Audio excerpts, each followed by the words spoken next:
Awesome. Welcome everybody everyone. to our Healthy Together time.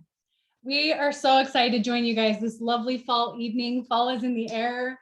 We love this time of year. We've got our flannels on. We've got our pumpkin spice candle burning. It's time to bust out the hot cocoa and the soup feeling. So we are just so excited to be here tonight. And just to introduce ourselves a little bit better, I'm Bonnie at Yella. This is Yella. And we have been coaching together for the past 8 years.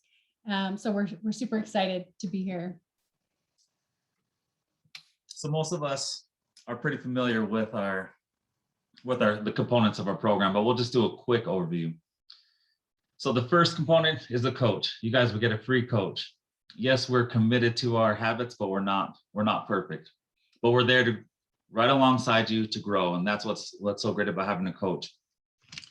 Did you guys know that, or just keep in mind that, clients that check in with their coach weekly have a lot more success than those that don't.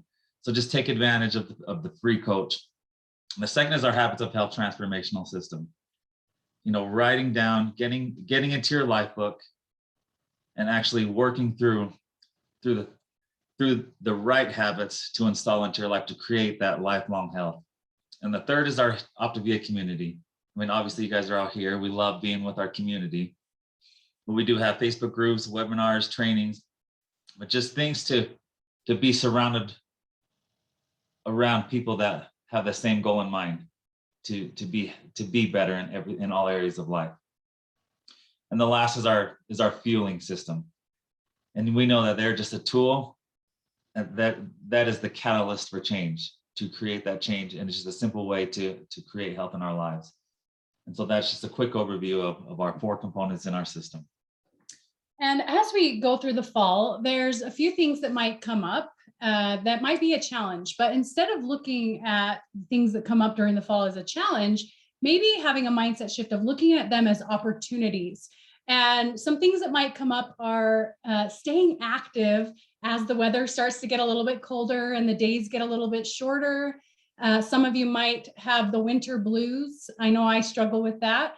And just keeping on top of your healthy mindset work and eating healthy through the holidays with all the parties coming up and the treats everywhere.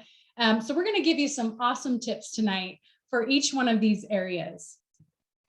So depending on what state you live in, a lot of us are feeling that cold weather in the air. And some of you who live in Utah might have got snow yesterday.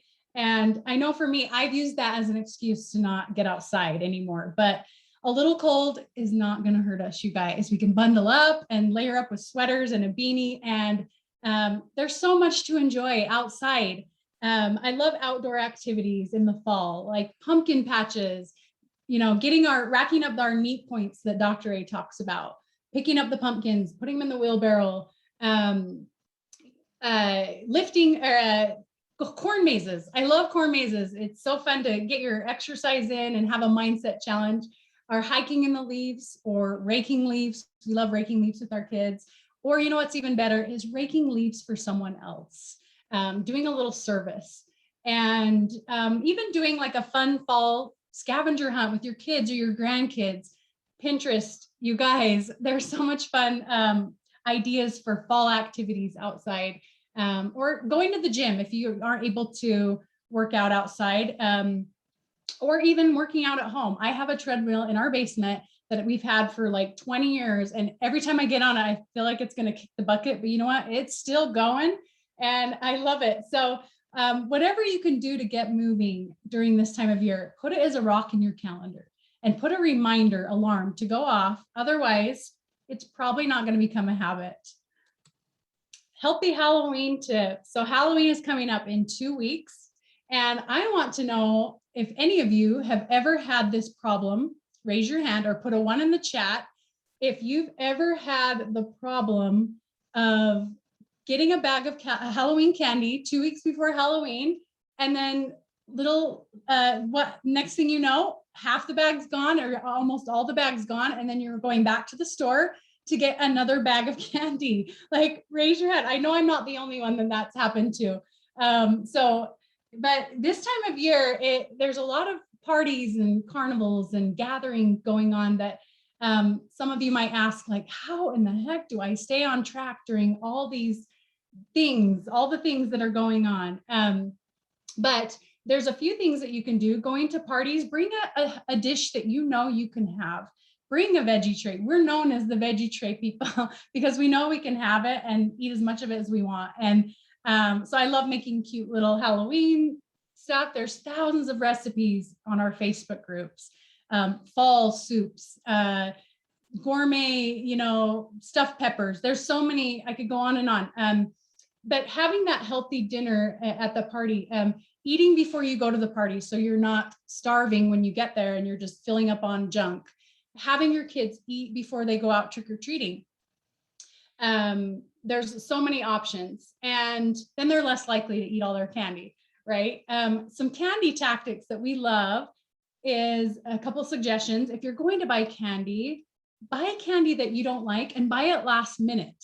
Then you're not tempted, or buying fun non-food related prizes, like kids love sticky hands or slap bracelets or just the fun little toys. I know I loved getting that when I was a kid. And you can get them on Amazon in bulk. So that's kind of a little perk. Another fun thing we do is the great pumpkin. So we tell our kids, there's a great pumpkin that comes around every Halloween night when you're in bed. And if you leave you can choose 10 pieces of candy. And if you leave your bag of candy, the rest of it out on the porch, he might leave you like bowling tickets or laser tag. And my kids, every year, they put their candy out and they love to go do something active instead, but they get to keep a few pieces, of course. So, and just being a role model, if you're out with your kids or your grandkids and they see you scarfing down the candy, they're going to lead by example, they're going to do that too, because they're seeing you do that. So just being a role model. And I love this, with all that's going on this year, the holidays and things coming up, typically stress is one of the top reasons why people go off their plan or make unhealthy choices. And this is funny, stress spelled backwards is desserts. I love this meme. Stress spelled backwards is desserts. Coincidence? I think not. And it's so true. If we can just learn how to decipher when we're stressed out and we want to emotionally eat, or when we're physically hungry. I love this graph here on the slide.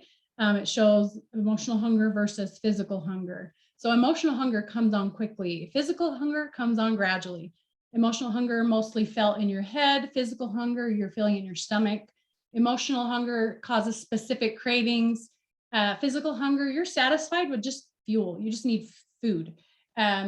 Emotional hunger is hard to satisfy and it leads to just overeating or binge eating. Physical hunger is easy to satisfy with a normal amount. Emotional hunger may cause shame or guilt after. Physical hunger, it doesn't make you feel bad after you eat that healthier choice. And why I love all these fall health tips, Dr. A said, he talks about optimal health and well-being is you giving your body the gift of health rather than the restriction of instant pleasure. And so actually me and Bonnie, we started our health journey through the fall, through Halloween, Thanksgiving, Christmas, and New Year's. And by the time we hit New Year's, we were at our goal before we even got to New Year's. And that was a win. That was just a win in itself. But we're going to take it back to element 4. And we're going to be talking about the 3 brains. So the first one is the lizard brain, or the amygdala, and it just reacts. Kind of like if you see a bear, you run, or like the old me, if I saw a donut, I would just eat it, because that's my lizard brain taking over. But sometimes a lizard brain just reacts in a way that doesn't serve us, especially when we're dealing with emotions and food. And for me, that caused a lot of trouble. And so we want to watch out for the lizard brain. The next is the Labrador brain. And this part of the brain just wants to have fun, working on emotions. And so we kind of want to make sure that we're aware of what part of our brain is working for us or against us. And the last brain is the human brain, where we have the ability to think through and manage through things with our prefrontal cortex and just make a better choice. And so like Bonnie was talking about, if we're using these fall tips, the lizard brain, we're falling behind. The Labrador brain, we're falling for anything. And my favorite shift was using the human brain to fall in love with our optimal health, or like the fall health tips, falling forward, always growing, always learning. And so let's talk more about and go through element 4. As we see, there's a stimulus and response. And this is why I love this Viktor Frankl quote. And he talks about between stimulus and response, there's a space. In that space is our power to choose our response. In our response lies our growth and our freedom. And why I love this growth, this quote so much, is because we as humans have the ability to think through our responses.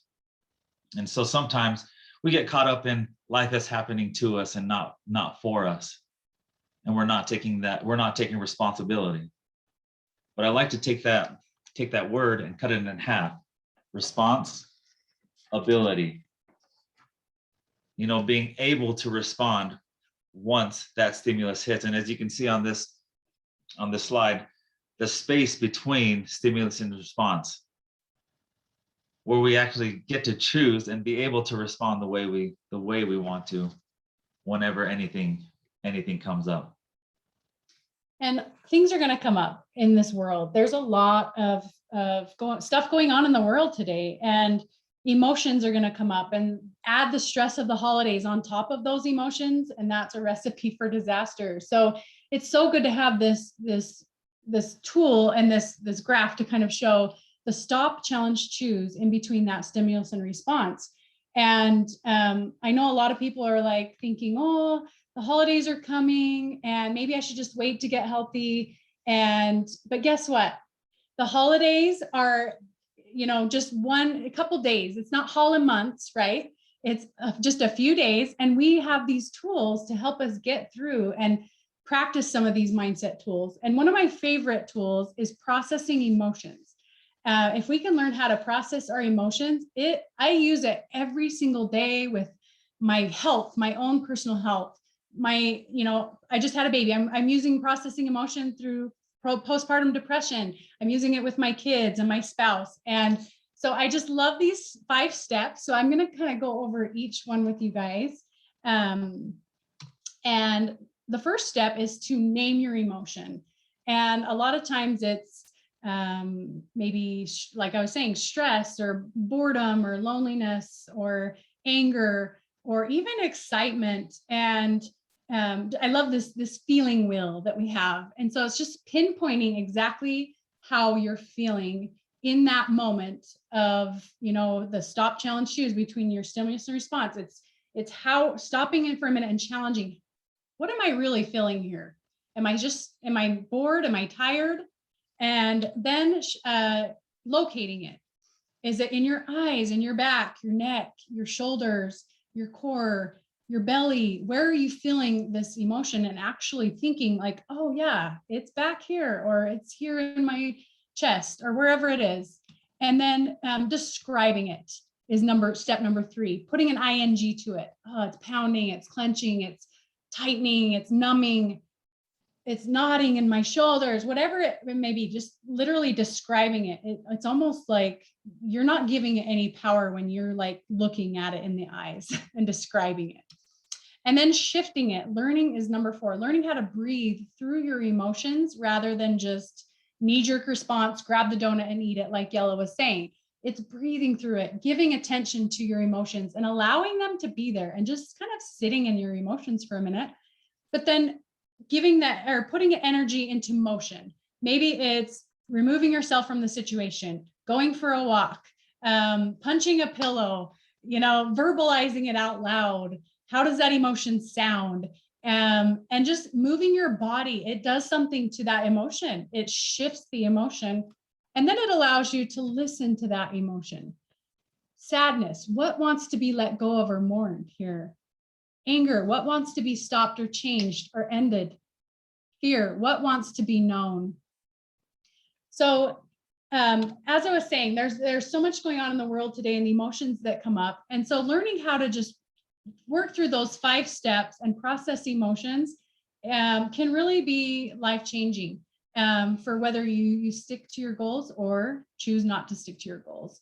My next slide I have is I want to introduce this lovely lady friend of mine. Her name is Lorianne Arthur, and I met her several years ago. We used to live next to each other, and we were just acquaintances, but now we've got to know each other over the past 3 years. She's a client of mine, and now she became a coach, but she's like a mother, a second mom to me. So I'm so excited to present to you Lorianne. So go ahead and take it away.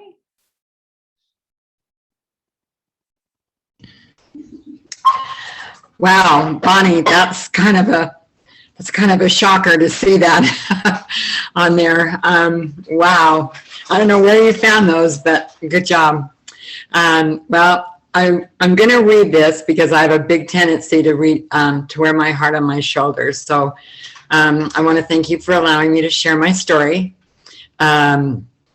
So what I've composed through reflection is I've come up with these experiences.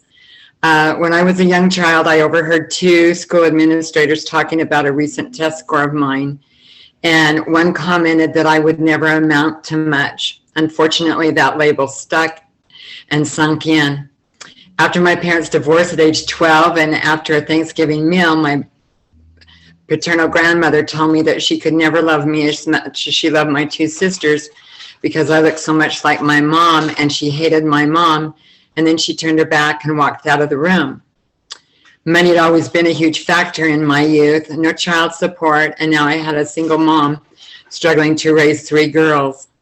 And my weight problem really didn't become developed until after marriage, 7 pregnancies and 6 C-sections. And after marriage and beginning our family, it was in 1994 that I forced myself to leave my 6 kids at night with their dad, so I could go to work, so I could have a little cash of my very own. And now, thanks to Optavia, things are different. But throughout my marriage, I was in denial that I had a weight problem, which later caused me to have both of my knees replaced. My highest weight was 278.8, and I knew that that was nearly a quarter of a literal ton. And I knew I was a wreck, but yet I was still in denial. And then some tests came in that really screamed at me. And I knew I had to do something different and get off the merry-go-round of dieting. I've just completed my 24th medical procedure because of a myriad of issues related to poor health and eating choices. I learned today that I do face another shoulder replacement surgery next year, but because of Optavia, I know this future surgery will be much easier. Because of our incredible Optavian components, I am now a better version of myself as a wife of 45 years, a mom, a grandma, and who I really want to be. I've personally hugged Dr. A, and I know he's for real and cares about each of us personally. I told my husband after the hug, I don't want to wash Dr. A's DNA off my body, I want to keep it. I've seen the benefits of so many lives changed and enjoy the flexibility of coaching from the sands of Cancun to the bedside of my dying mom, to recovering from surgeries and simple daily living. I was once asked what I want my Optavia legacy to be, and it's this, that when I do pass on, that at my funeral, my own family will have a hard time finding a place to sit because everyone else there will be someone whose lives I've had the privilege of changing and blessing in some small way because of Optavia and the love of Ohana. That's it. Oh my gosh, Lorianne. Oh, we love you so much. And you guys, that's what this program is all about. It's changing our lives and paying the gift forward to help someone else change their lives. And I've just loved watching Lorianne over the years and seeing her thrive with her family and her grandkids. It's just, I can't put it into words how special that is to see that happen. So thanks a lot, Lorianne, for bringing on the waterworks. So with all that, there's nothing that we can't do with OptaV and this amazing community and the tools that we have to get through the holidays and to help us move forward. And this time of year, we're focusing on what we're grateful for. I am so grateful for the power we have to choose. That's the most highest thing we can do as a human being is choose. And even though there's difficult times, we can only, and we can't control what's going on in the world. We can control us and our choices and what we choose to do. So I love this analogy of the 3 doors. You have 3 choices. You can go through door number 1, which looks like going into maintenance through the holidays in the fall, or maybe having a bite or 2 of a Halloween treat or your grandma's pumpkin pie, or and sticking to your plan for the most part and kind of staying plugged in. Or you can go through door number 2, which looks like giving into the Holland months and going off the rails and indulging in all the things, which will probably lead to weight gain and wishing you would have made different choices. Or you can go through door number 3, which looks like processing emotions and working through the holidays, getting clear on your why you want to have a healthier holiday and why you started your journey in the first place and how you want to start off the New Year's in 2022 and choosing to take responsibility for your health. Now, either door you choose to go through, guess what? It's totally fine. Whatever door you choose to go through, you're still an amazing person if you choose to go through door number 2. You're still an amazing person if you choose to go through door number 1 and number 3. This isn't diet strategies, and if you fail, all hope is lost. This is life-changing strategies. We are all human. There is no shame behind either of these doors, but guess what? We have the tools to help you strive for that door number 3 and help you strive to take control of your health. And if you do, like I said, if you do choose to go off the rails, there's always tools, no matter what. We have the tools at our fingertips at all times for the rest of our lives. And I love this. Fall in love with your why. I challenge you guys to get out a sheet of paper and write out why you want to have a healthy fall, healthy holidays. Come up with a plan. I love this quote. A dream without a plan is just a wish. A goal without a plan is just a wish. So if you don't have a game plan, you're just wishing that you're going to have a healthy holidays. Put pen to paper, write out what choices you're going to make when you're faced with the cookies and the treats. Write it out with your intentions, what your action steps are going to be when the stress hits, because it's not a matter of if the stress is going to hit, it's just a matter of when. And hang it on your fridge, hang your game plan on your fridge, snap a picture it over to your coach, and let's do this together. So some of you came to this call to learn a little bit more about coaching. So we're going to end our call with just some of the basics of